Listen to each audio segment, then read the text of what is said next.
Hi, I'm Ryan, and this is my presentation on cultural genocide.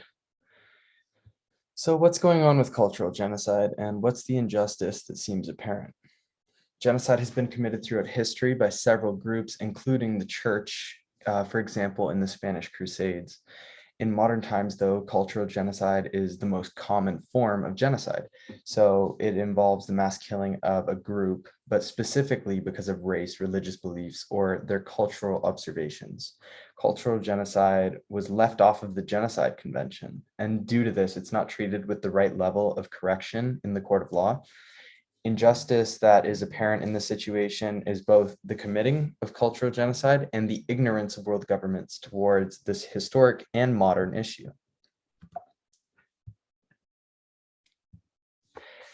Why is this happening, and what are the underlying issues that are causing cultural genocide? Well, cultural genocide is caused by several key factors, which include propaganda, fear, racism, extremist groups, and poverty. But the largest of these factors is propaganda. Governments play a large role in the views and decisions of their people. So the governments of respective countries have been responsible for cultural genocide such as the Holocaust, the Tutsi genocide, and today the Uyghur genocide. The other factors often stem from the views of political power at the time. So, due to propaganda, examples include racism towards the Jews that's caused by Nazi propaganda, fear of the Tutsi created by Hutu propaganda, and the poverty of Uyghur Muslims that was caused by the Han government and their propaganda. So, how does injustice go against the way that God intended us to live? And what was God's original intent behind genocide? Well, this injustice defies God's desire for humans to love each other and live harmoniously with each other and with the earth because they're so focused on their hate for another group. God and the Jews, which are his chosen people, along with many other races and religious groups, have been attacked by countries' governments and extremist groups. And the hatred that people face on a daily basis is far removed from God's original intent. God intended to have a united world under him with one set of laws and truth, that being his. He also wanted people to seek him and his love, not power and control. So, this kind of corruption that causes genocide is the opposite of God's will of equality among humans. What needs to be done to bring healing and restoration? In order to bring healing, proper composition must be given by governments responsible to the victims of atrocity. In addition, people need to be properly educated on the reality of the situation and what happened throughout the several genocides that I mentioned. Government propaganda needs to be eliminated and the truth needs to be told to their people. Partnership with organizations such as the Sentinel Project to establish preventative measures must happen, and action towards the making of preventative laws that will stop genocide in the future must be made. Apologies must be issued, and finally, peace must be reached by these communities and the progenitors of cultural genocide. This is a topic exploration behind the genocide of the Uyghur Muslims in China. And my hook question is, how would you feel if you were stripped away from your home and forced into a segregated and cold camp just because you were a Christian?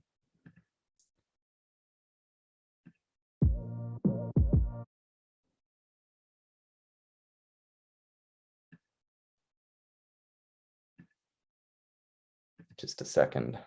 Not one, not some, but every single provision in the United Nations Genocide Convention violated by the Chinese government's treatment of Uyghurs and other Muslim minorities in Xinjiang.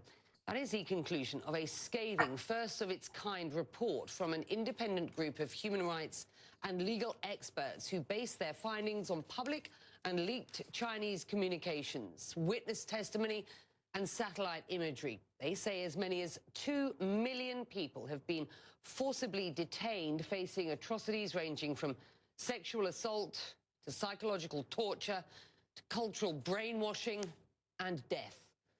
The report concluding China's policies and practices targeting Uyghurs in the region must be viewed in their totality, which amounts to an intent to destroy the Uyghurs as a group in whole or in part. China's foreign ministry calls the allegations preposterous. CNN senior international correspondent Ivan Watson got an exclusive look at that report before its release. Ivan's been following the plight of the Uyghurs, along with the Chinese denials of wrongdoing for years now, and he joins me tonight from Hong Kong. And I think it is important, first, Ivan, if we can, to get across to our viewers just what constitutes genocide, and what about this report provides evidence suggesting genocide against Uyghurs. Walk us through it, if you will. That's very important, Becky, and important to note that the think tank in Washington, D.C. that published this is the New Lines Institute for Strategy and Policy, and this is kind of the first independent legal analysis of the allegations that Beijing's policies in Xinjiang amount to the definitions of genocide as laid out by the United Nations Convention on Genocide. So that was just a section of the video, but that video was published a few months ago.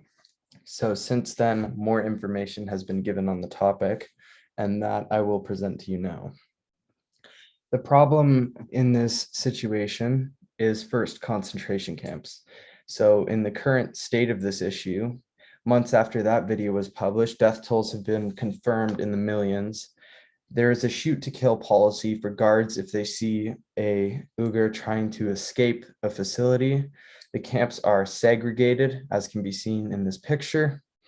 There are poor living conditions. They undergo daily harassment. They are barred entry in public places if they're outside of the camp. They've had their property repossessed by the government, and there are racial checkpoints set up in China to detain these Uyghur Muslims. The role of the government in this issue is that they've spread propaganda against them, detained them, called them traitors, forced them and their families into poverty, separated their families, segregated populations, and committed a genocide in these camps. What have the Uyghur done to retaliate? They haven't physically retaliated because as part of their sect of the Muslim religion, they observe pacifism. Some have fled from China, some have protested and been martyred for that, and some have spoken to journalists about their treatment.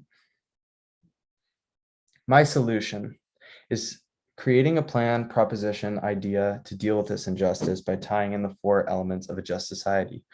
My proposal will solve the problem of the Uyghur genocide. First, the government must be appealed to through the United Nations to take down concentration camps.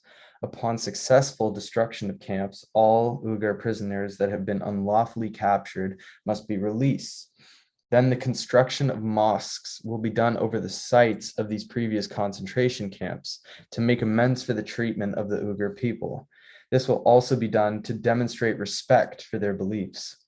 The government must also speak of the Uyghur people as trusted, kind, loving, and equal in the Chinese media to change the ideology of the Han people and reopen opportunities for the Uyghur.